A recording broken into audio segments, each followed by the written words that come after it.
Bonjour à tous et bienvenue dans ce quatrième et dernier épisode de notre série de webinaires du MOOC Embarquer vos apprenants destination pédagogie active. Un MOOC réalisé en partenariat entre le pôle Léonard de Vinci et la Grande École du Numérique.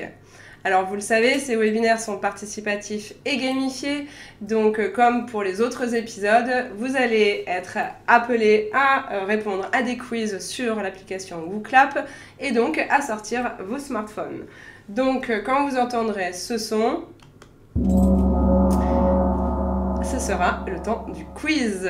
Vous devrez alors sortir vos smartphones et notamment une application de QR code reader pour flasher le QR code qui apparaîtra à l'écran et donc et ainsi arriver sur nos différents quiz. Alors, au programme de ce jour, sur cet dernier épisode, nous allons parler gamification et notamment avec un focus sur le nudge.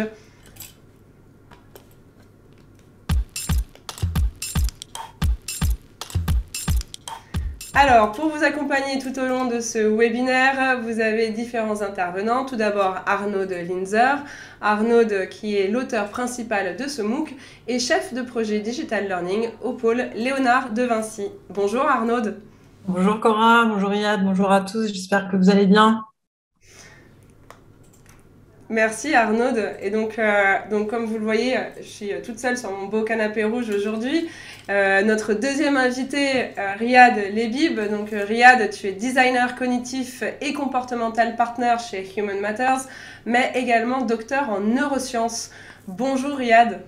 Bonjour à toutes et à tous. Bonjour Cora, bonjour Arnaud. Effectivement, désolé de te laisser seul, Cora, pour ce MOOC. Mais bon, des problèmes de transport ont fait que je ne pouvais pas être présent sur le plateau. Mais on va prendre plaisir, effectivement, à avancer ensemble, même à distance. Super, merci beaucoup Riyad. Alors Riyad, l'intitulé de ton poste ou de ton métier m'intrigue un peu et je pense que je ne suis pas la seule parmi les participants à ce webinaire. Est-ce que tu pourrais nous expliquer ce qu'est un designer cognitif et comportemental ? Oui, je pourrais vous expliquer le petit aparté que je vais faire, c'est que l'autre jour, je suis allé voir le spectacle de Karim Duval, donc que vous connaissez très probablement. Et en fait, quand il commence son spectacle, il interpelle donc les personnes dans le public en leur demandant quel est leur métier. Et bien sûr, c'est tombé sur moi. Et je lui ai répondu, écoute, tu voudras sûrement pas que je te réponde ou que je t'explique, sinon ça risque de prendre tout le temps de ton spectacle. Alors, je vous rassure, je vais raccourcir cela. En fait, mon travail consiste essentiellement d'être, je dirais, un espèce de trait d'union, d'intermédiaire entre l'ensemble des connaissances scientifiques issus donc des sciences cognitives et plus particulièrement de comment fonctionne notre cerveau. On va le voir un peu ici, c'est que notre cerveau, cette machine que l'on croit rationnelle, en fait, est très sujette aux émotions et ça va avoir un impact dans nos prises de décision, dans nos choix.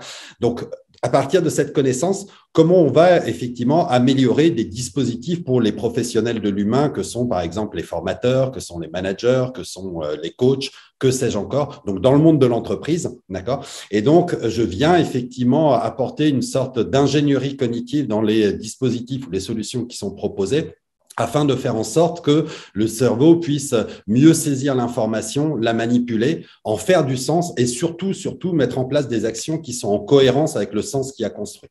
Donc, il y a une sorte de neuroergonomie des dispositifs qui doit être pensé et mon travail consiste essentiellement justement à améliorer ces solutions ou à y apporter donc quelques éléments pour faire en sorte qu'ils soient plus efficaces. Donc voilà, si j'essaye d'être très synthétique. Waouh! Super, merci beaucoup Riyad. C'est effectivement un métier qui est passionnant, enfin qui a l'air passionnant et qui entre tout à fait dans la thématique du jour, qui est les biais cognitifs, le nudge, la gamification, comment mieux engager ses apprenants en jouant justement sur ces biais cognitifs. Alors, Arnaud, au programme de ce jour, de quoi vas-tu nous parler ? Alors, nous allons faire un retour sur la séquence 4 du MOOC, bien entendu. Nous allons parler de nudge avec Riyad, donc, et de gamification. Nous allons bien entendu essayer de répondre à vos questions que vous pouvez poser dans la partie Q&R de Zoom ou bien dans le chat, même si c'est plus facile dans la partie Q&R, et on gardera un petit temps à la fin pour y répondre. Super, merci beaucoup Arnaud. Une petite surprise de ce jour, comme le webinaire porte sur la gamification et l'engagement des apprenants dans leur formation, on a décidé de gamifier encore plus notre webinaire et notamment en vous proposant à vous une mission dont vous êtes le héros avec des choses à gagner à la fin. Alors, on s'est posé la question du prix à vous faire gagner. Est-ce que c'était une licence annuelle sur l'un des outils de whiteboarding, de Canva, Miro, Padlet, etc. qu'on proposait dans le MOOC ou pas? Est-ce que c'était une visite des locaux du pôle Léonard de Vinci qui sont quand même au top? Ou est-ce que c'était 1 heure de coaching individualisé avec Arnaud? On s'est dit, comme vous n'étiez pas tous parisiens et que vous aviez et que les applications qu'on vous proposait dans le webinaire, dans le MOOC pardon, étaient en grande partie accessibles de manière gratuite, que la 3e option était la meilleure. Et donc, on vous propose de remporter 1 heure de coaching individualisé sur vos problématiques de formation avec Arnaud, qui est experte digital learning et pédagogie active. Alors, les règles du jeu sont simples. Il suffit de répondre au quiz sur WooClap et d'avoir le maximum de points. Donc, vous l'aurez compris, les quiz sont pondérés. Donc, pour qu'on puisse identifier les personnes qui sont derrière les réponses, il va falloir nous donner votre identifiant, un pseudo. Donc, s'il vous plaît, pour qu'on puisse vous reconnaître et vous offrir ce prix en fin de webinaire, merci de ne pas utiliser des identifiants un peu trop bizarres, tels Princesse 95 ou Young Padawan Forever, mais plutôt nom et prénom, hein, ou voilà, tout simplement quelque chose d'assez transparent qu'on puisse vous reconnaître. Voilà. Alors, vous l'aurez compris, c'est une nouveauté et c'est spécifique pour ce dernier webinaire et pour clôturer un peu cette aventure du MOOC qu'on a vécu tous ensemble pendant ces quelques semaines.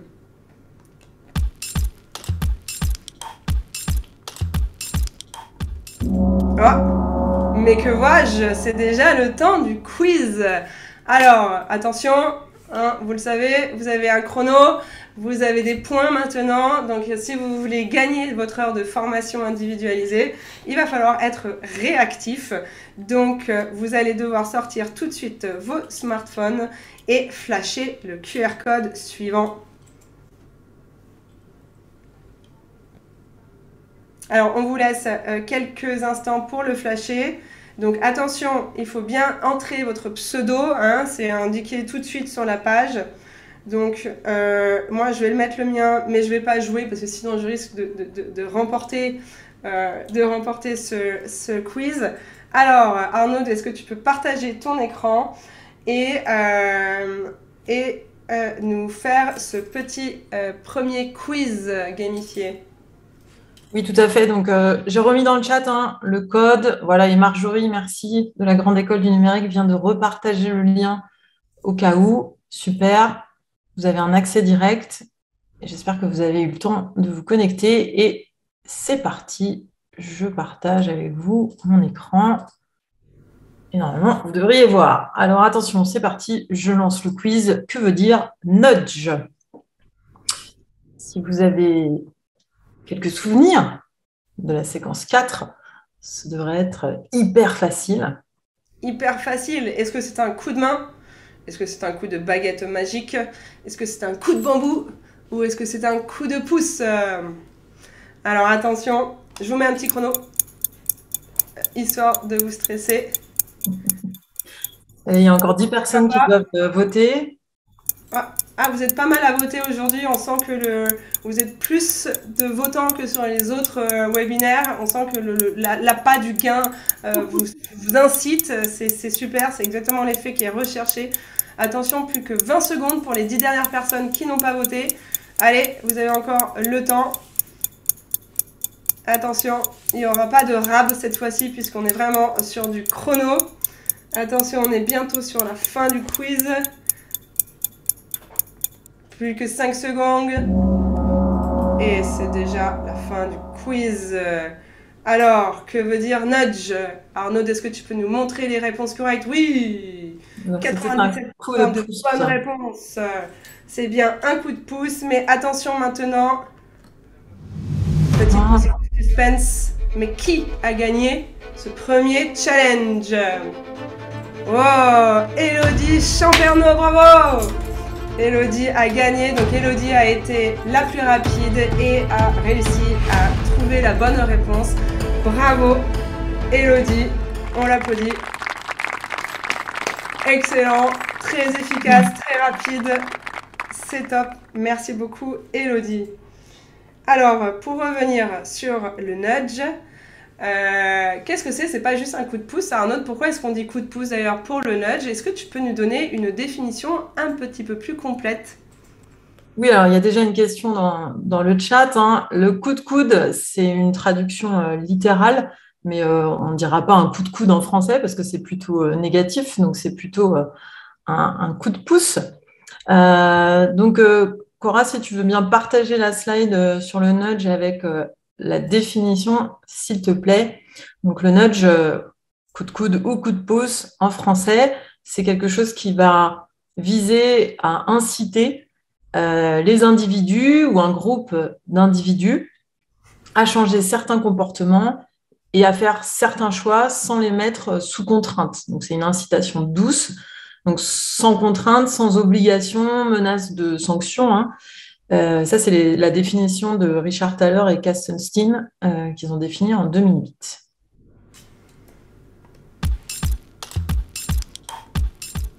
Super, merci beaucoup Arnaud donc, pour cette définition un peu plus complète du nudge. Alors maintenant, on va passer la parole à Riyad, et notamment pour compléter cette définition. Alors Riyad, tu es expert du nudge, tu es intervenu dans le MOOC via un interview Facecam avec Marie-Pierre Lartigue de la Grande École du Numérique pour nous expliquer ce qu'était le nudge et comment est-ce que tu le mettais en place dans tes formations.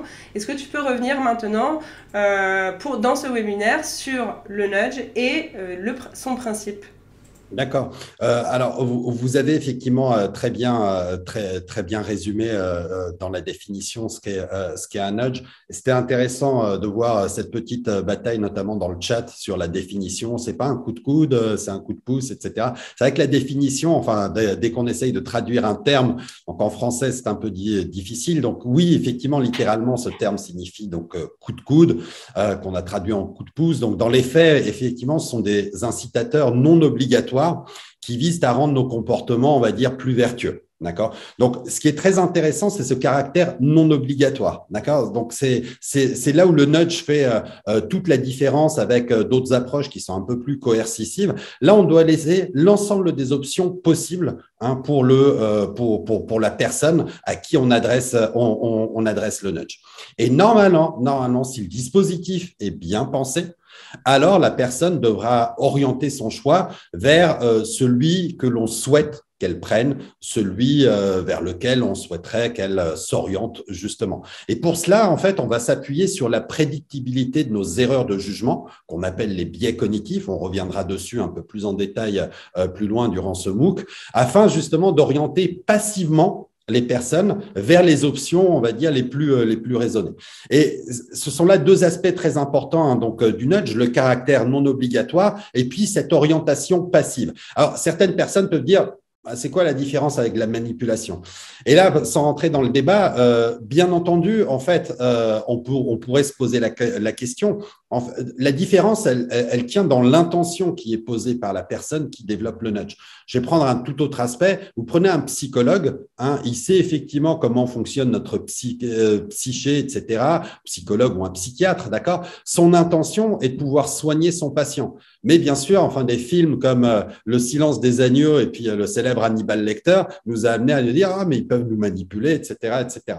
Donc en fait, le nudge a pour objectif d'aider les personnes qui ont la connaissance, elles savent par exemple qu'elles doivent faire des choses, elles ont la volonté, elles ont la motivation pour pouvoir faire les choses. Et cependant, il leur manque peut-être des éléments qui s'expliquent par des habitudes, par le fait que ça ne leur vienne pas toujours à l'esprit, pour pouvoir justement orienter leur comportement vers justement cette chose désirable. Et donc, le nudge va vraiment venir accompagner cela. Et ce qui est très important, et j'arrêterai là pour qu'un nudge soit efficace, c'est ce que l'on appelle l'architecture des choix, c'est-à-dire que il faut penser le design qui va accompagner le nudge pour justement en fait le rendre à la fois efficace et puis avoir justement une orientation du comportement dans la direction souhaitée. Je vais vous donner juste un exemple anecdotique de nudge qui n'a pas marché. Alors je ne sais pas si c'est une légende urbaine ou pas, mais au lendemain de la Seconde Guerre mondiale, la Chine a été, je dirais, infestée donc par des rats. Il y en a eu aussi dans plein d'autres pays. Donc il y en avait plein dans les villes, dans les champs, etc. Et donc Mao, dans une grande politique populaire donc de dératisation, avait proposé 1 yuan pour chaque habitant qui ramènerait une queue de rat. Et devinez ce qu'ont fait les habitants, ils se sont mis à élever des rats. Okay, donc ça s'appelle un effet boomerang. Et lorsqu'on ne pense pas bien le design, on ne pense pas bien l'architecture, effectivement, on peut avoir l'effet inverse de celui qui est escompté.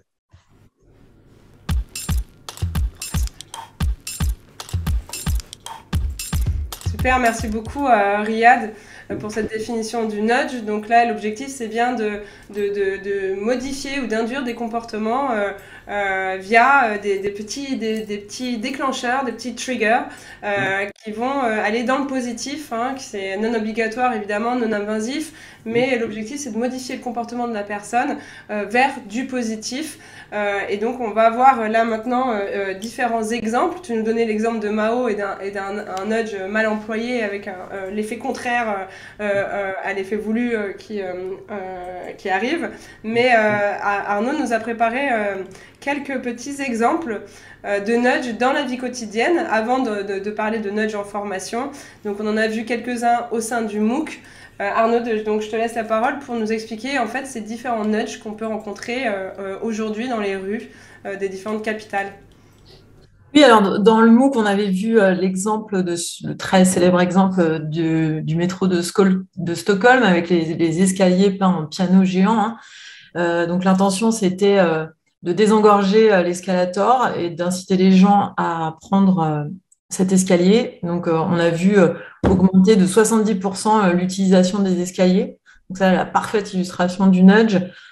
Autre exemple, une signalisation donc, indiquant aux automobilistes une vitesse ou une limite. Donc, ici, c'est un passage piéton qui est en relief.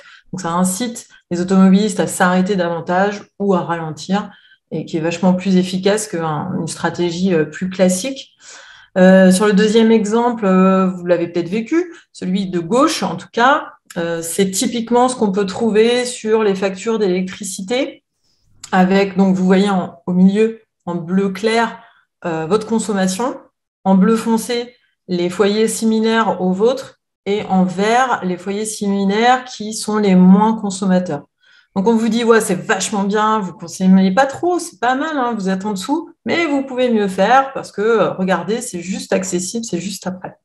L'exemple de droite, on l'a un petit peu vu de manière différente. Dans le MOOC, c'était des systèmes de vote. Donc, l'incitation, c'est jeter son mégot ici, dans cette petite boîte, plutôt que de le jeter sur la voie publique. Là, c'était pour élire sa meilleure bière, mais on avait vu l'exemple dans les rues de Londres, avec d'autres votes. Le dernier, alors vous le connaissez, celui-là est sympa. Le précédent, pardon, petit clin d'œil, c'est Cora qui me l'a partagé, l'exemple de bière, et celui-ci c'est Guillaume, donc mes collègues. Celui-là, donc il est assez génial parce que donc il y a les fameuses toilettes où les messieurs sont invités à se diriger vers le drapeau, mais il est doublé ici d'un passage à l'action. Ça, c'était pendant le salon d'e-learning, donc à Paris, à Porte de Versailles. Et donc, il y avait non seulement ce petit nudge, et en plus, un passage à l'action, donc un peu marketing, bien sûr, qui disait, donc, on passe près de 3 ans de sa vie aux toilettes, donc autant passer ce temps à se former.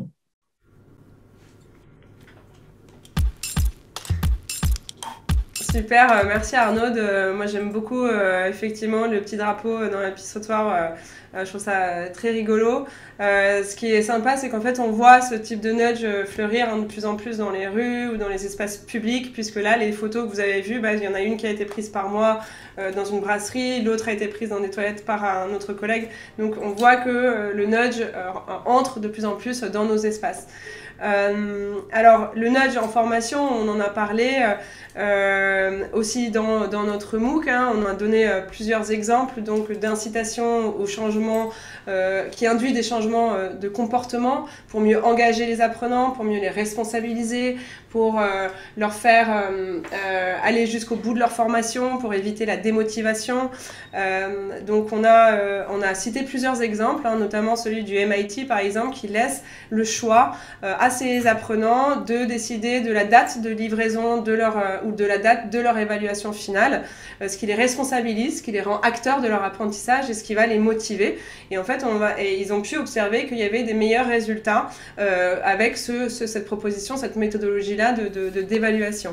Il y a eu d'autres propositions qui ont été faites aussi, hein, notamment la méthode WOOP, W-O-O-P avec les enfants, mais aussi Salient, où là on est plus sur de l'ambiance d'une salle de classe avec la température de l'air, avec la lumière, avec une ambiance sonore, une ambiance aussi olfactive, tous ces petits déclencheurs qui vont travailler sur nos biais cognitifs et nous permettre de mieux nous concentrer, de mieux travailler, de mieux nous engager dans la formation. Et c'est vraiment ça l'objectif du nudge en formation. Alors Riyad, je vais te passer la parole pour que tu puisses compléter un peu avec des exemples de nudge en formation. Est-ce que tu peux nous donner d'autres exemples que ceux que je viens de nous donner et est-ce que aussi tu as des exemples qui n'impliquent pas l'utilisation ou l'usage d'outils numériques? Oui, alors effectivement, des exemples, il y en a plein. Alors, hop. Je vérifie, mon micro, oui, est bien allumé. J'ai eu un message, j'ai eu peur.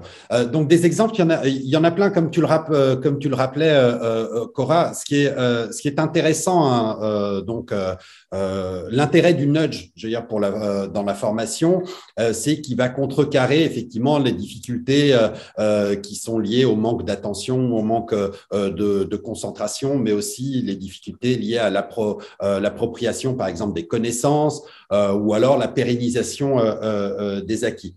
Ceux que tu as mentionnés donc sont très intéressants, hein. Celui de l'engagement, effectivement, en posant quelque part sa deadline, donne en quelque sorte une illusion de contrôle, hein, aux participants sur la manière dont je vais effectivement gérer moi-même mon apprentissage. Et on voit que ça marche, hein, puisque je dirais les copies entre guillemets sont rendues de manière plus importante. Et puis, on respecte les délais dans ce cadre-là. Bien sûr, il va y avoir l'ambiance. En fait, les nudges, il y en a plein, hein. Si vous allez sur Wikipédia et que vous tapez, par exemple, biais cognitifs pour voir effectivement les liens des biais sur lesquels je peux jouer pour construire des nudges, vous allez voir qu'il y a, je sais pas loin de 300 biais cognitifs, hein. Il y a quelqu'un qui a construit un codex, hein, il les a tous réunis, etc. Il a fait un travail monstre. Donc, on pourrait dire on pourrait avoir autant de nudges, hein, que de biais cognitifs, parce que on le verra, hein, les nudges s'appuient vraiment sur, on va dire, ces erreurs de jugement que nous faisons pour pouvoir orienter nos comportements. On peut prendre deux autres exemples, hein, de nudges qui marchent très bien, et puis les appliquer dans le domaine de la formation. Le premier nudge, c'est ce que l'on appelle l'option par défaut. Et puis le deuxième, c'est la norme sociale. Concernant l'option par défaut, c'est celle que une entreprise, par exemple, va adopter lorsque les imprimantes sont automatiquement paramétrées pour imprimer en recto verso et en noir et blanc, dans un souci d'économie, mais aussi, on va dire, d'éco-responsabilité. Alors, machinalement, hein, lorsqu'on lance une impression, on ne va pas changer ses paramètres, et c'est souvent en allant chercher le document qu'on se rend compte qu'il a été justement imprimé en noir et blanc, en recto verso. Ça peut nous agacer. OK, mais dans une grande majorité des cas, on ne va pas relancer une nouvelle impression, simplement par paresse. Et donc, de fait, on a en quelque sorte pensé pour le collaborateur et donc l'entreprise a obtenu le comportement qu'elle recherchait, c'est-à-dire moins de gaspillage. Et on peut transposer ça dans la formation, par exemple. On sait qu'il se pose souvent le problème de l'inscription des participants aux modules qui sont proposés ou bien de la réalisation des exercices et d'autres activités asynchrones. On pourrait imaginer que par défaut, les participants soient inscrits à tous les modules et à tous les exercices proposés, tout en leur laissant, on va dire, la liberté, bien sûr, de se désinscrire si ce n'est pas pertinent, etc. Et le design donc de ce nudge, que l'on qualifie donc d'opt-out, donc un design opt-out où les personnes vont décocher des choix, montre qu'une grande majorité des individus ne vont pas changer ces paramètres s'ils sont posés dès le départ. Et donc ça peut être effectivement un nudge intéressant sur lequel on peut s'appuyer. En ce qui concerne la norme sociale, en fait, il faut comprendre que ce nudge va s'appuyer sur notre besoin quasi instinctif d'appartenir au groupe et de montrer une bonne image de soi. Et on peut effectivement imaginer que lors d'un parcours asynchrone, par exemple, on va signifier aux participants l'information suivante. Vous avez accompli 7 exercices sur 12, 20% des participants ont déjà accompli 9 exercices sur 12 et 80% seulement 4 exercices sur 12. Donc, beau travail, well done. Un peu le parallèle que vous a montré Arnaud avec, vous savez, la consommation d'électricité. Et effectivement, donc ça marche, mais on peut avoir, l'effet boomerang que je vous mentionnais précédemment. Je vous donne le cas de figure, je reste sur ce nudge-là. En effet, imaginons que vous fassiez partie des 20% des meilleurs participants et que vous notez que 80% sont loin derrière. Vous risquez de vous dire pourquoi en fait je m'embête autant alors que le reste il va à son rythme bien plus tranquille que moi. Et donc résultat, vous allez lever le pied et être moins impliqué qu'avant. Et c'est ce qu'on appelle donc, dont je viens de le mentionner, donc l'effet boomerang. Et c'est assez commun quand le design d'une stratégie de nudge n'est pas bien pensé. Figurez-vous que le simple fait d'associer par exemple un émoticône à la phrase d'encouragement contrecarre cet effet boomerang. Et ça peut paraître vraiment, je dirais, futile, enfantin, anodin, puéril, tout ce que vous voulez, mais nous sommes d'abord et avant tout des êtres émotionnels et ça, faut pas l'oublier. Il faut jouer effectivement sur ce petit caractère émotionnel, ce feedback de well done qui va avoir toute sa différence. Super, merci beaucoup Ryan pour ces différents exemples. Donc on voit que les outils là, numériques ne sont pas nécessaires pour proposer ce type de nudge. Bon, la première que tu proposais, là, les options par défaut sur un parcours en ligne, là évidemment, bon, ça va être numérisé, mais la norme sociale peut ne pas l'être.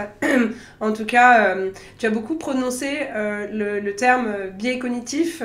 Alors, biais cognitif, qu'est-ce que c'est ? On est à la base de la théorie du nudge, c'est un domaine des sciences du comportement qui sont les biais cognitifs. Mais qu'est-ce que c'est ? Moi, je vous pose la question à vous, les participants au MOOC, parce que c'est déjà le temps du quiz. Alors attention pour ce deuxième challenge, sortez vos smartphones, parce que si vous avez bien suivi la séquence 4 du MOOC, vous devriez avoir la bonne définition en tête. Alors, allez-y, sortez vos smartphones, vous pouvez rafraîchir votre page ou flasher ce QR code, et Arnaud va partager son écran pour que vous puissiez voter. Alors attention, le chrono est lancé, c'est la définition du biais cognitif. Alors allez-y, ouais, vous êtes beaucoup à vous connecter, allez-y, 46 personnes, il y en a seulement 21 dessus, allez-y les autres. Peut-être que Arnaud, tu peux remettre le QR en appuyant sur le i, comme ça tout le monde y a bien accès.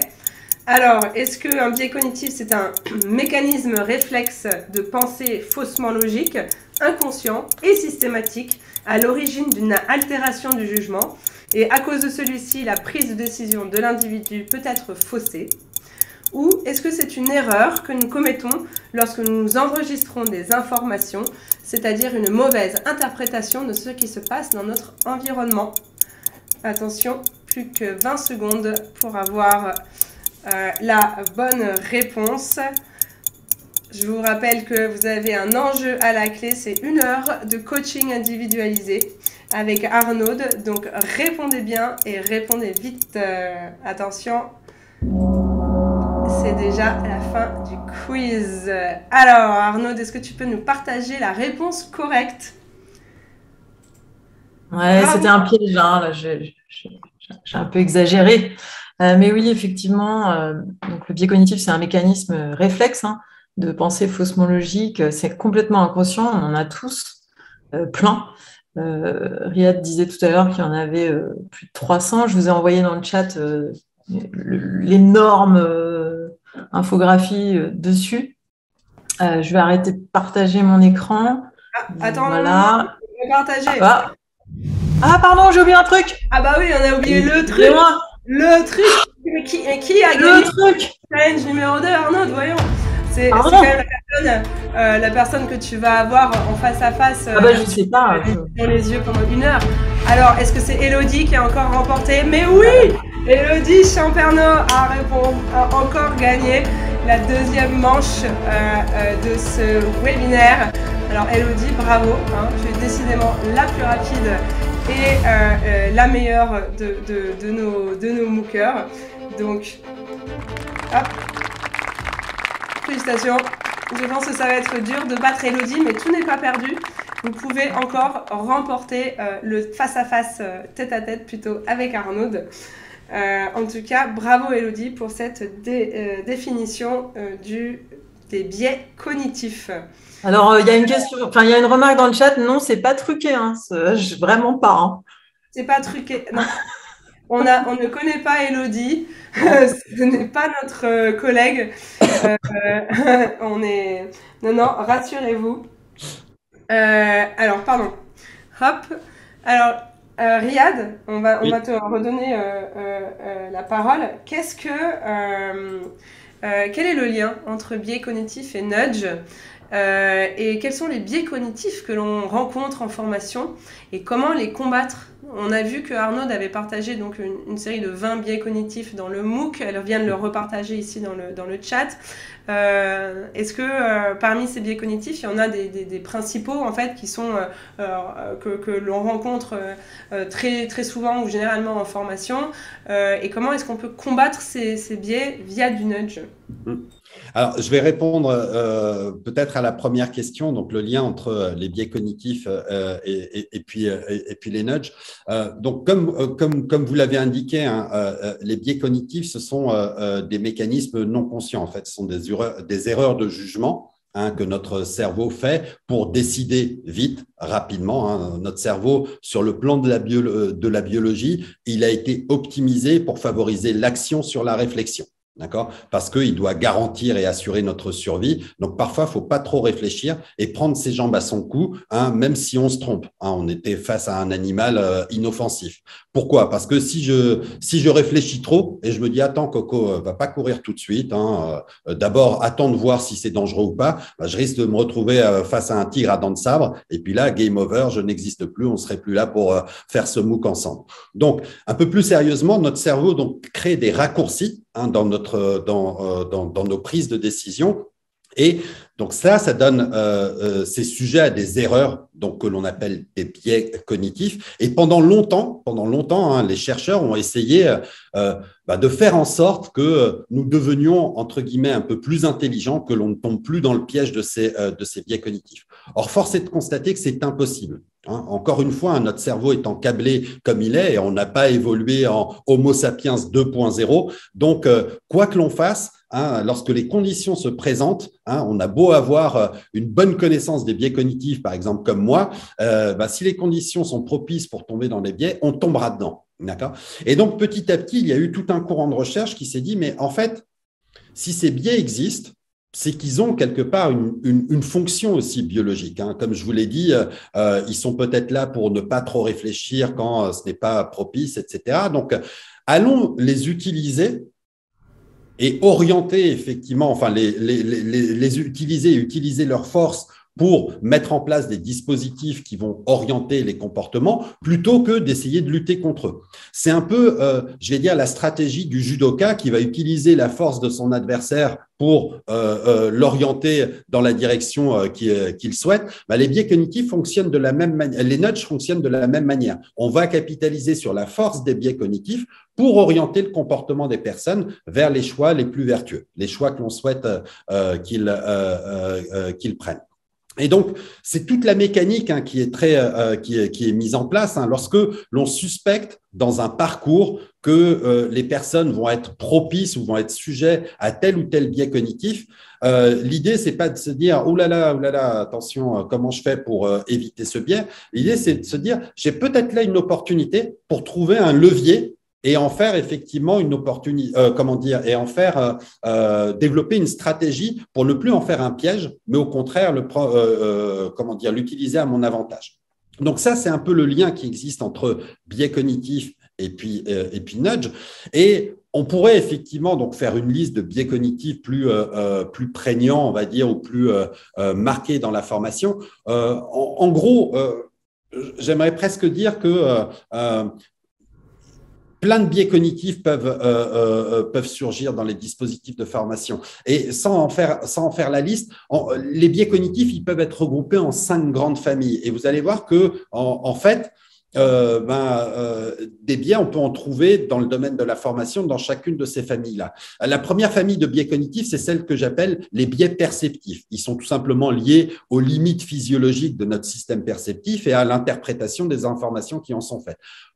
Si je vous donne un exemple très simple, lorsqu'on dit 3 personnes sur 4, vous savez très bien que c'est la même chose que 75%, et pourtant, notre cerveau a l'impression que lorsqu'on donne des proportions, 3 personnes sur 4, c'est plus grand que 75%. Donc, bien sûr, c'est un biais. Ça peut effectivement, peut-être bloquer la perception de certaines informations, mais d'un certain côté, on peut se dire, je vais transformer peut-être des pourcentages en proportions et ça va permettre une meilleure rétention des informations. Donc, vous voyez comment, effectivement, quelque chose qui est un biais peut être capitalisé comme un facteur de meilleure rétention des informations. La deuxième famille de biais cognitifs, c'est les biais de jugement, d'accord ? Donc, ils sont dus au fait que nos choix, ils sont essentiellement basés sur des analyses d'éléments de surface, comme je le dis, et pas d'éléments de fond. Par exemple, si je vous dis, je vous propose un abonnement à un journal que vous ne connaissez pas, et puis il y a 2 versions. La version web, elle est à 59 €, et puis la version papier, elle est à 125 €. Si vous ne connaissez pas le journal, généralement, vous allez vous dire, non, je vais prendre la version web à 59 €, elle coûte moins cher, et puis bon, ça me permettra éventuellement de voir. OK ? Moi, ce n'est pas mon intérêt que vous preniez la version à 59 €. Mon intérêt, c'est que vous preniez une version à 125 €. Donc, qu'est-ce que je vais faire ? Je vais vous proposer une option supplémentaire. Je vais vous dire, tiens, vous avez une option qui est la version web et papier et je vous la propose à 125 € aussi. Donc là, votre cerveau, il va faire quoi ? Il a un élément de comparaison qui est le prix, 125 €. Il se dit, mais attends, ils sont bêtes ou quoi ? Dans un cas, ils me proposent la version papier seulement à 125 € et dans l'autre cas, la version web et papier à 125 €. Donc, oui, je vais prendre la version web et papier. Et moi, bim, j'ai réussi le truc que je voulais, c'est-à-dire vous orienter vers les 125 €. Donc, j'ai créé un leurre pour effectivement orienter vos choix. Pourquoi ? Parce qu'encore une fois, on analyse les informations que superficiellement et pas effectivement de manière profonde. La troisième famille de biais que l'on connaît très bien dans le domaine de la formation, c'est toute la famille des biais mnésiques. Ils sont liés à la manière dont notre cerveau va intégrer et puis manipuler les informations qui lui parviennent et ils dépendent des processus à la fois attentionnels et émotionnels. Et on sait que dans une séquence de formation, l'attention est très élevée au début et puis, paradoxalement, elle va être très élevée à la fin. Et au milieu, on a la vallée de la mort. On perd l'ensemble des participants. En fait, on se rend compte que ça marche un peu de la même manière pour la mémoire. On retient très bien les informations qui sont délivrées au tout début, par exemple, d'un parcours de formation, et très bien les informations qui sont retenues, qui sont délivrées à la fin. Et là aussi, on peut capitaliser sur ce biais pour créer des dispositifs qui vont effectivement favoriser une meilleure rétention des contenus de formation. Les deux dernières familles de biais sont les biais de raisonnement qui sont liés au fait qu'on va analyser une situation uniquement sur la base des informations que nous avons sous les yeux et pas aller, je dirais, chercher à compléter ces informations, alors qu'il serait peut-être pertinent et nécessaire de le faire, d'accord? Donc là aussi, c'est un peu lié comment dire, c'est un peu lié au biais de jugement, hein, c'est-à-dire le fait que on va pas effectivement creuser, hein, on va pas essayer d'aller avoir l'ensemble de la vision de la situation. Alors ça peut être un inconvénient, mais on peut effectivement en faire, je dirais, un avantage, c'est-à-dire de mettre sous les yeux des participants juste les informations clés qu'on souhaite qu'ils retiennent, et puis ils oublieront peut-être le reste qui est peut-être moins important, qui est peut-être ce facteur de dispersion ou alors plus complexe. D'accord. Et la dernière grande famille de biais cognitifs, ce sont les biais sociaux. Là, j'ai pas besoin de les expliquer, hein. Comme je le dis, notre besoin d'appartenance au groupe est quasi vital, hein. Et donc, effectivement, il n'y a rien de pire que de se sentir exclu d'un groupe. C'est une sorte de mort sociale pour notre cerveau. Et vous avez une multitude de biais comme le conformisme, comme l'influence minoritaire, etc., sur lesquels on peut capitaliser pour créer justement une notion de communauté, hein, une notion de vous faites partie d'une team, etc. Et donc fédérer un collectif, hein, autour d'enjeux pédagogiques, d'enjeux de formation, d'enjeux d'acquisition de connaissances, etc., etc. Super, merci beaucoup Riyad pour ces grandes familles en fait de biais. C'est hyper intéressant de les avoir reclassés en 5 grandes familles, puisque c'est vrai que 20 ou 250, ça fait énormément de biais à apprendre, à comprendre. Donc je pense que ça nous a beaucoup aidé. En tout cas, moi, oui. Alors maintenant, on va poursuivre. Il nous reste une vingtaine de minutes. Donc, je voudrais faire créer un nudge. Vous allez le voir, vous l'avez vu dans le MOOC, donc on va le passer. Mais je voudrais qu'on fasse maintenant le focus sur la deuxième partie de ce webinaire, qui est la gamification, et notamment le lien entre nudge et gamification. Pourquoi on a choisi de vous présenter ces deux concepts au sein de la même séquence du MOOC. Alors Arnaud, je te passe la parole d'abord sur la définition de la gamification et ensuite sur le lien entre ces deux notions. Oui, merci Cora. Alors la gamification, vous vous en souvenez, hein, là j'ai mis la définition d'Alexandre Duhart et de Sébastien Bru. C'est une méthode de conception qui consiste à appliquer des mécanismes de jeu. Donc c'est pas un jeu, attention, hein. On applique des mécanismes de jeu à un processus, une situation, afin d'atteindre des objectifs spécifiques, dans notre cas, des objectifs pédagogiques. Donc, c'est une approche qui est centrée sur l'utilisateur, comme des approches de design thinking, user experience. L'univers et les principes qu'on retrouve sont ceux des jeux. Et c'est aussi une approche qui est centrée sur le marketing et les sciences comportementales. Et c'est pour ça qu'il y a un lien entre nudge et gamification. Pour moi, nudge et gamification, c'est un peu les deux côtés d'une même médaille, parce qu'on va actionner des leviers d'engagement qui vont être un peu les mêmes. Donc, vous vous souvenez, dans le MOOC, on avait vu les 8 concepts, hein, les leviers d'engagement, à savoir le sens épique. Donc, c'est donner du sens à une action. L'appel du héros, un petit peu, donner la conviction que vous êtes la personne qui a été choisie pour remplir cette mission. La réalisation, ça c'est le deuxième levier d'engagement, où on vous demande de valider des compétences, des niveaux, une progression par un système de points ou de badges, etc. L'empouvoirment, parce que j'embête Cora avec les mots en anglais, l'empowerment, pour améliorer ses capacités et sa créativité. L'acquisition, donc ça c'est typiquement le mécanisme d'obtenir un nouveau statut, un nouvel avatar, etc. Acquérir des choses, des objets dans un jeu, par exemple. L'influence sociale, on en parlait tout à l'heure, interagir, avoir envie d'aider, de co-construire, collaborer en compétition. La rareté, donc attendre d'obtenir une récompense, être forcé d'obtenir et saisir l'opportunité quand elle se présente. L'imprévisibilité, c'est tout simplement avoir envie de découvrir la suite, le suspense, hein, un petit peu. Donc, il y a plein de mécanismes comme ça. Le storytelling, on l'utilise beaucoup pour, euh, pour lever ce levier d'engagement. Et l'évitement, c'est tout simplement avoir peur de perdre. Je vois un commentaire sympa. Avoir peur de perdre, de s'arrêter avant d'avoir atteint son but. Pour empowerment, on peut aussi dire capacitation en français. Merci Arnaud. Ah bah, je crois que je préfère capacitation que empouvoirment. Pouvoirment.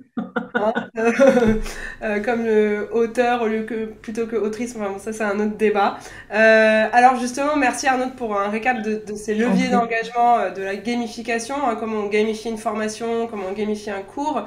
Alors nous, on a essayé d'appliquer justement ces leviers d'engagement dans le MOOC et dans les webinaires. L'objectif ici, c'est de vous faire réfléchir en fait sur quel levier on a utilisé pour gamifier à la fois notre MOOC et nos webinaires. Alors attention, c'est le temps du quiz. Qui pourra battre Elodie? C'est la question que tout le monde se pose. Attention, je vous invite à vous connecter à WooClap pour ce dernier quiz. Le dernier moment pour remporter cette rencontre en individuel de formation avec Arnaud. Donc je vous invite à flasher ce QR ou tout simplement à rafraîchir votre page. L'idée ici, c'est évidemment de réfléchir aux différentes expériences qui ont été utilisées dans le MOOC et dans les webinaires et les leviers d'engagement, les leviers de gamification que nous avons utilisés. Donc cette expérience un peu introspective d'étude des mécanismes que nous avons utilisés va vous permettre en fait aussi de mieux pouvoir les comprendre et de les appliquer dans vos formations. Enfin, en tout cas, c'est l'idée de ce quiz.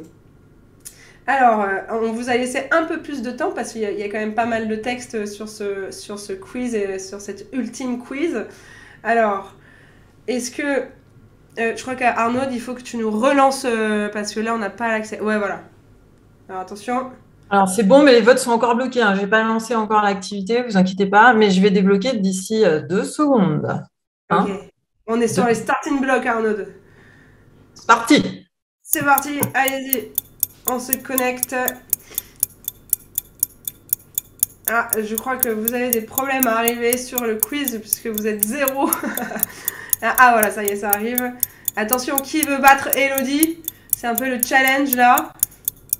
Ce quiz a plus de points que les deux premiers, donc vous avez encore encore la possibilité de vaincre la grande gagnante des deux premiers challenges. Donc allez-y. Parmi les expériences suivantes, lesquelles ont été utilisées dans le MOOC et les webinaires pour gamifier ces deux outils de formation? Des jeux de hasard, le chrono dans les quiz, une date limite de devoir, l'opportunité de gagner quelque chose, explorer des domaines et sujets peu connus, le storytelling, les ambiances sonores, la réalité augmentée ou virtuelle, le socializing avec enrichir une ressource, un forum, contribuer, liker, partager, commenter, mettre à disposition des outils de créa, avoir l'opportunité de changer de point de vue, de voter, de s'exprimer, avoir un statut, ambassadeur, modérateur, capitaine, acquérir de nouvelles compétences, obtenir des badges, des challenges, une épreuve filiale, un certificat, voir sa progression, proposer une exclusivité avec Arnaud de Linzer, collaborer entre pairs pour atteindre des objectifs communs ou individuels, apprendre avec un parcours du macro au micro, interdiction d'accès à un service, retenter sa chance dans les quiz, obtenir des récompenses inattendues et créer son avatar. Alors attention, c'est bientôt la fin du quiz. Ah ah! Alors, Donc Arnaud, en fait, tu as catégorisé, tu as renseigné par famille un peu tous ces leviers d'engagement de gamification, parce que sinon ça allait faire une liste à la Prévert. Alors, quelles sont les réponses correctes, Arnaud? Quels sont les résultats? Alors, donc, on n'a pas joué à des jeux de hasard ni de loterie. Vous avez été chronométré dans les quiz, vous avez exploré des domaines ou des sujets peu connus. On n'a pas utilisé de réalité virtuelle ou augmentée, pas encore. Donc oui, vous avez contribué à enrichir des ressources, notamment avec les Padlets, hein. Vous avez liké, partagé, commenté, mis en concurrence aujourd'hui et classé. On vous a mis à disposition des outils de création et vous avez pu les utiliser comme Canva, Miro, etc. Le statut, on n'en a pas défini cette année. Il y en aura peut-être dans la session numéro 2. En tout cas, il n'y en a pas. Acquérir de nouvelles compétences, bien entendu. Proposer une exclusivité. Aujourd'hui, l'exclusivité, c'est moi. C'est un peu bizarre, mais oui. Collaborer entre pairs, on n'a pas vraiment proposé ça. Peut-être vous l'avez fait de vous-même, mais on n'a pas proposé un challenge où il fallait collaborer entre vous pour faire quelque chose pour remporter ce challenge. Apprendre grâce au parcours allant du macro au micro, du simple au plus complexe. Bien entendu, c'est ce qu'on a fait. On est parti de la séquence pour arriver à l'activité. Se voir interdire l'accès, alors je pense pas, sauf bug, et retenter sa chance dans les quiz. Vous aviez un nombre indéfini de possibilités pour les quiz, pas pour le certificat, mais pour les quiz, oui. Et créer son avatar, je ne crois pas. Alors attention. Attends. Non, je fais pas. Ah, mais on va mettre la musique quand même. Parce qu'on s'est rarement à l'occasion de mettre cette musique de suspense, donc il ne faut pas s'en priver. Alors, qui a remporté? Est-ce que quelqu'un a réussi à détrôner Elodie de la première place? Ou est-ce que c'est définitivement Elodie qui rencontrera Arnaud pour une séance de coaching individualisé sur le digital learning et la pédagogie active? Le suspense est insoutenable. Arnaud, vas-y, montre-nous. Oh, c'est beau! C'est beau! Oh, incroyable! Oh, mais quel retournement de situation! Laurence! Il y a 3 personnes! Bah alors, Elodie est sortie du podium. Alors, on vous l'a dit, hein, cette dernière activité avec beaucoup plus de points que les deux autres. Donc, c'était, c'est ainsi un peu inattendu. Vous vous disiez, non, c'est fini, j'ai perdu, il n'y a que 3 quiz. Les 2 premiers ont été remportés. Ça sert à rien d'y participer. Eh ben non. Voilà, donc c'est encore une fois un levier de gamification qu'on vous a proposé. Bravo Laurence, vous avez remporté donc 1 heure de formation avec Arnaud. Donc je vous invite à lui envoyer un email avec votre mail et on est très content pour vous et on a hâte de vous rencontrer via cette visio. Cora, excuse-moi, Cora, tu as vu qu'il y a 3 personnes qui ont eu 15 points, elles sont à égalité. Ah pardon, j'ai pas vu que c'était 3 fois 1. Je suis un peu loin de l'écran. Ah bah disons, bravo alors à Laurence, à Gladys Mao. Bah Gladys, tu fais partie du pôle Nord de Vinci, donc on se connaît déjà. Et à Monique Casagrande, 3 gagnantes. En plus, c'est que des filles. Bravo, on est super contentes. Donc voilà, et bienvenue dans cette heure du coup de rendez-vous, ce rendez-vous avec Arnaud. Vous l'avez bien mérité et on est très contente que vous ayez participé à notre quiz. Alors, on va avancer un petit peu parce qu'il nous reste 7 minutes. Arnaud, comment est-ce qu'on gamifie un cours? Arnaud, est-ce que tu m'entends? Oui, pardon, excusez-moi. On va essayer d'être concis. Vous vous souvenez, pour gamifier un cours, donc on doit tout simplement déterminer les objectifs, les enjeux, connaître le profil des apprenants, hein, on va y revenir dans quelques instants, définir le déroulement attendu de l'apprentissage, qu'est-ce qu'on va mettre en œuvre, quels sont les mécanismes de jeu qu'on va mettre en œuvre. Déterminer les récompenses, voilà, typiquement aujourd'hui. Le degré de gamification, on peut tout simplement faire un tout petit truc de gamification, il n'y a pas besoin d'aller loin, on peut commencer petit, c'est toujours mon conseil, hein. Est-ce qu'on va mettre un système de points, des badges, des classements, etc. On va déterminer les boucles d'engagement qui permettent de valoriser les actions. Donc, c'est un peu la mécanique de jeu, hein. Une action entraîne une autre, etc. Et le niveau de progression, comment on va faire progresser les gens, concevoir des règles faciles, et ça arrive un peu en dernier, hein, c'est un peu surprenant, mais les règles, c'est plutôt à la fin. Et les règles, même si elles sont faciles à assimiler, elles répondent à vos objectifs.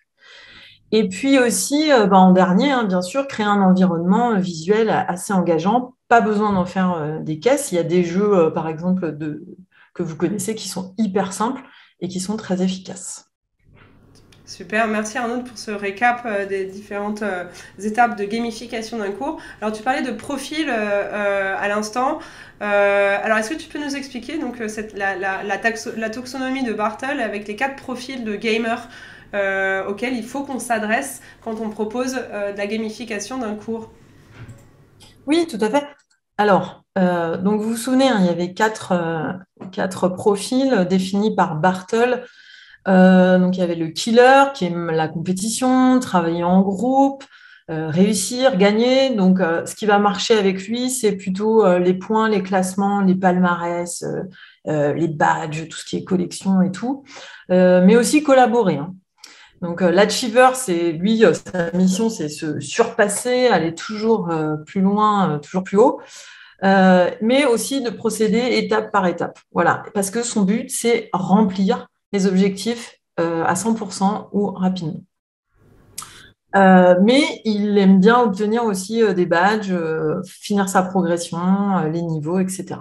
Le socialiseur, il va plutôt interagir, coopérer en groupe, développer un réseau d'amis pour pouvoir s'entraider, voilà, faire vivre la communauté, hein. Et il va aimer plutôt les fils d'actualité, les petits cadeaux bonus à offrir, etc. Et puis l'explorer, voilà, ce qu'il aime faire, c'est tester, s'enrichir, découvrir, plutôt seul, sans obtenir 100%, 90, 80, 70, ça lui va très bien. Son but, c'est explorer, découvrir le jeu, l'environnement du jeu. Il aime bien aller chercher partout, hein. Ce qui va marcher sur lui, c'est la progression, l'information, le chat, l'échange. Il faut savoir que tout le monde a un profil différent, avec une dominante, mais aussi, on est tout le monde est un peu les 4 en même temps, hein. C'est pas un profil qui va se détacher plus que les autres. Donc tout à l'heure, je disais, Cora, elle est un peu plus killer que les autres profils. Moi, je vais être peut-être un peu plus explorer. J'espère que vous avez fait le test de Bartle. Il est en anglais, mais un petit clic magique avec... voilà, il y a des réponses dans le chat. C'est cool si vous pouvez me partager votre profil. Iliana me dit Achiever. Gaëlle me dit qu'elle a adoré. Donc ça, c'est cool. Si vous le faites, c'est marrant à faire. Gaëlle, elle est exploratrice comme moi. Donc voilà, c'est toujours marrant de voir un peu son profil. Et puis, ça aide à comprendre aussi que vos apprenants, ils ont des profils différents. Et le but, c'est aussi de proposer des choses différentes. Parce que si on propose que du point, que du badge à gagner, ça va répondre aux killers ou à la limite aux achievers. Et puis, les socialiseurs et les explorers, ils vont complètement se sentir laissés de côté. Voilà. Ouais, super, merci Arnaud. Donc du coup, l'objectif là, c'est bien de reprendre toutes les différents leviers de gamification qui existent et de répondre à chacun des profils pour que chacun se sente engagé et chacun se retrouve en fait dans les éléments de ludification que vous allez pouvoir proposer dans vos formations. Donc essayez d'être le plus avoir un panel le plus large possible sur ces différents leviers d'engagement. Alors, il nous reste que quelques minutes, donc on va donner le mot de la fin à Riyad. Riyad, quels sont les conseils que tu pourrais donner aux enseignants qui souhaiteraient se lancer dans la création de nudge ou dans la gamification? Alors, moi, je terminerai de manière assez simple et puis plutôt en ouverture pour que justement les explorers parmi vous puissent aller chercher. En fait, quand on s'intéresse, effectivement, quand on voit quel est l'objet du nudge, on l'a vu, hein, c'est soit effectivement de provoquer des comportements, d'aller transformer des comportements existants ou alors peut-être d'en supprimer certains. Et la question se pose de se dire, mais finalement, un comportement, c'est quoi? Et c'est pas simple, effectivement, hein, lorsqu'on essaye de s'intéresser au sujet. En fait, il y a un chercheur qui s'appelle BG Fogg qui a développé un modèle, je le partage avec vous dans le chat. Il a vulgarisé ce qu'était un comportement. Pour lui, le comportement, en fait, c'est simplement le produit entre une motivation, la plus ou moins grande capacité à faire le comportement et puis un déclencheur. Donc, il l'appelle BMAP, donc en anglais, donc pour motivation, ability et puis prompt. Et en fait, on voit que avec cette lecture très simple, hein, c'est un modèle qui peut paraître super vulgarisé, comment dire, très vulgarisé. Il faut savoir que c'est le modèle sur lequel s'est appuyé Instagram pour développer son IA et Nike entre autres pour développer sa stratégie de marketing. Et en fait, en jouant sur les éléments soit de motivation, soit de capacité ou alors de déclencheur, on peut effectivement provoquer le comportement voulu. Et je terminerai donc brièvement par un exemple, l'exemple qu'utilisent les game designers, parce que c'est un modèle qui est très utilisé en game design. Je prends l'exemple du jeu Angry Bird. Angry Bird, le comportement, c'est quoi? Vous le connaissez peut-être, hein, c'est balancer des piafs sur des cochons. Si j'essaye de résumer très simplement, c'est ni plus ni moins que ça. Moi, quand je construis Angry Bird, bon, j'ai envie que vous provoquiez ce comportement. Alors, je vais regarder les motivations. Faut que vous ayez envie de balancer des piafs sur les cochons. Je ne peux pas trop agir dessus. Hein, je ne peux pas déclencher cette motivation-là. Donc, sur quel élément je vais jouer? Je vais d'abord jouer sur un déclencheur. Hein, dans Angry Bird, on voit que les cochons, ils ne sont pas statiques. Hein, ils se mettent à vous tirer la langue, à trémousser du derrière, etc. Ben, ça, c'est un déclencheur suffisant hein, dans le cadre d'un jeu hein, qui est ludique pour dire « Ah ouais, tu me tires la langue, ben tiens, prends un piaf dans la tronche. » D'accord? J'ai provoqué le comportement que je souhaite. Je pourrais me dire « Bon, ben, c'est bien. » Mais je sais qu'en tant que game designer, hein, il va y avoir une habituation donc, de ce déclencheur. Donc, très vite, je vais jouer sur le A, l'habilité, la capacité, et je vais vous faire gagner des oiseaux qui permettent de démultiplier, de dégommer plus de poissons, vous faire gagner effectivement des levels avec des oiseaux plus puissants, etc., etc. Et donc, par cette mécanique, en jouant donc sur la capacité, sur les déclencheurs, et puis en maintenant la motivation, eh ben, je vais entretenir le comportement sur le long terme. Et on peut effectivement très simplement, hein, avec les éléments que vous a partagés, entre autres Arnaud, voir comment effectivement je vais jouer sur des nudges, jouer sur ces composants, donc motivation, capacité et puis déclencheur, pour que je puisse avoir un design gamifié qui entraîne les participants, les maintienne et puis surtout mobilise leur attention, puisque c'est bien ça l'objet. Hein. Quand on passe de l'attention sur un élément pédagogique, alors on a plus de chances de construire de la connaissance. Super. Merci beaucoup Riyad pour ton intervention, tes conseils, ton expérience sur le nudge, les biais cognitifs, mais aussi la gamification. On arrive déjà à la fin de ces épisodes, de ces 4 webinaires. On a été ravis de vivre cette aventure avec vous, non seulement le MOOC, dans sa création, sa constitution, les échanges qu'on a pu avoir dans les forums, mais aussi sur ces 4 webinaires. C'était une première pour Arnaud et moi, ce type d'échange hein, avec les communautés. Donc voilà, moi je tenais à vous remercier tous chaleureusement parce que vous avez beaucoup participé et ça fait vraiment plaisir d'avoir ces partages entre pairs. Une seconde session sera proposée sur ce MOOC avec probablement des améliorations aussi à venir. Donc n'hésitez pas à vous réinscrire ou en tout cas à venir vous réinscrire au webinaire. Je ne sais pas Arnaud si tu voulais prendre la parole pour dire au revoir à nos MOOCers parce que c'est la dernière occasion qu'on a de leur parler. Oui, je vais répondre aux questions déjà dans le chat et puis après je vais vous faire un petit coucou. Pour les questions, j'ai répondu, vous pouvez écrire à la Grande École du Numérique pour tous les problèmes de certificats, badges, etc. N'hésitez pas, hein, on devrait trouver une solution rapidement pour les petits bugs. On peut toujours partager la certification sur LinkedIn, hein. Il y a une petite option qui permet de rajouter. Je vous ferai un post pour savoir comment le faire dans le forum. Et puis, merci à tous. Vous avez été super, super.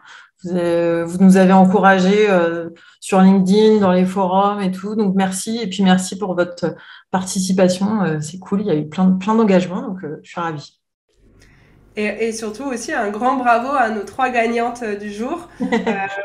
Comme l'équipe de création de ce MOOC et des webinaires est quasi 100% féminine, parce que maintenant on a Benjamin qui est là à la régie pour nous aider au webinaire, mais c'est quand même 100% féminin. Donc on est très contents que ce soit des filles qui aient remporté ce challenge, et on va vous recontacter très rapidement pour mettre en place cette heure de coaching individualisé avec Arnaud.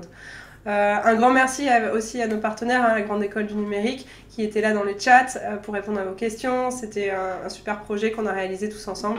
Et voilà, j'espère que ça vous a plu, j'espère que vous avez appris des choses. En tout cas, nous, on en a appris plein. Et voilà, et puis je vous dis à très bientôt sur les réseaux, sur le MOOC et probablement dans la session numéro 2. Et puis un grand merci à Riyad aussi qui était là. Merci à vous, merci. C'était très agréable. Et puis bon courage à nos MOOCers et puis à une prochaine, très probablement, peut-être pour d'autres aventures. Ça marche. Merci Riyad. Merci beaucoup Riyad. Et à très bientôt. Merci Arnaud. Au revoir. Ciao, ciao. N'hésitez pas à nous écrire.